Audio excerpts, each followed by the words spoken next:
तो एक अहले हदीस मुझसे कहने लगे, वो 3 तलाक पर ना मेरी व्हाट्सएप पे उनमें बहस चल रही थी। मैंने कुरान की आयतें पढ़ी कि कुरान तो कह रहे 3-3 होती हैं, एक मजलिस और अलग अलग मजलिस में कुरान तो कोई फर्क नहीं करता। तो उन्होंने वो मुस्लिम की हदीस पेश कर दी कि नबी के दौर में 3 तलाकें एक होती थी। तो मैंने कहा कुरान क्या कह रहा है? अच्छा, नबी के दौर में भी 3 तलाकें एक नहीं होती थी। इस हदीस का मतलब लोग गलत बयान करते हैं, लेकिन अभी टॉपिक नहीं है ये, तो इसलिए मैं इसको नहीं छेड़ रहा।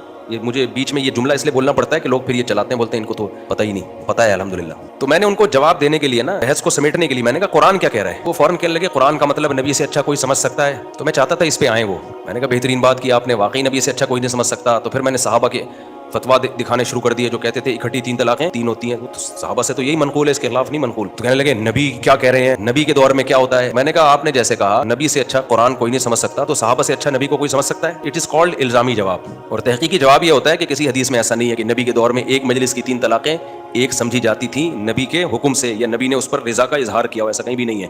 नबी के सामने इकट्ठी 3 तलाकें दी गई हैं, बुखारी की हदीस है, तो उसको आपने 3 ही समझा है।